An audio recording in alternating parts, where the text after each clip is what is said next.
অর্থ তো অনেকেই উপার্জন করেন, তবে দান করেন কজন? হ্যাঁ, কেউ কেউ আছেন যারা মানুষের জন্য দুহাত উজাড় করে বিলিয়ে দেন। এর মধ্যেই খুঁজে পান সুখ। তেমনই একজন ভারতের অভিষেক লোধা।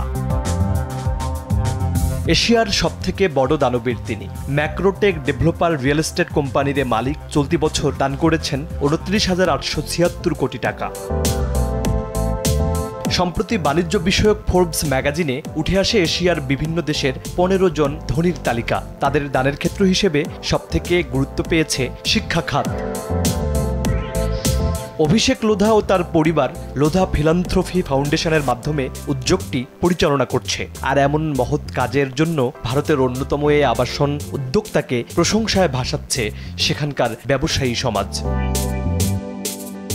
পশ্চিমা ধনীদের মতো এশিয়ার বিত্তশালীরা শিক্ষাকে ছাপিয়ে অনুদান দিচ্ছে গবেষণা, স্বাস্থ্য, নারীর ক্ষমতায়ন ও শিল্পকলার মতো গুরুত্বপূর্ণ খাতগুলোতে। এমনই আরেকজন চীনা কোম্পানি শাওমির সহপ্রতিষ্ঠাতা লেই জুন নিজের উহান বিশ্ববিদ্যালয়ে 2,175 কোটি টাকা দিয়েছেন গণিত, পদার্থ ও কম্পিউটার বিজ্ঞান গবেষণায়। আরেকজন পরোপকারী তাদাশি ইয়ানাই, যিনি কিনা জাপানি মানববিদ্যা পড়ানোর জন্য ক্যালিফোর্নিয়া বিশ্ববিদ্যালয়কে সহায়তা দিয়েছেন 370 কোটি 47 লাখ টাকা। বলা হচ্ছে মানববিদ্যা পড়ানোর জন্য এত বড় অনুদান তাদাশি ইয়ানাইয়ের আগে কোনো বিশ্ববিদ্যালয়ে কেউ দেননি।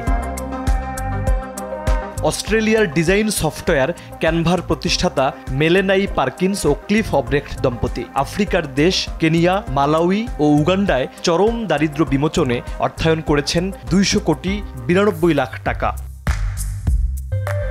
সাময়িকীটির 18তম বার্ষিক এই তালিকায় আরও আছে ভারতের সমীর ও সুধীর মেহতা, তাইওয়ানের ড্যানিয়েল শাই, দক্ষিণ কোরিয়ার মাইকেল কিম ও ফিলিপাইনের মেনুয়েল ভিলার সহ অনেকের নাম। সমাজে অনেক বিত্তবান আছেন যারা নিজেকে নিয়েই ব্যস্ত থাকেন, অন্যকে নিয়ে ভাবার এতটুকুও যেন ফুরসত নেই তাদের। তখন অভিষেক লোধা ও তাদাশি ইয়ানাইদের মানব কল্যাণে দুহাত ভরে সহায়তা দেওয়ার এমন উদাহরণ সমাজে অনন্য দৃষ্টান্ত স্থাপন করে। নিউজ ডেস্ক, দেশ টিভি।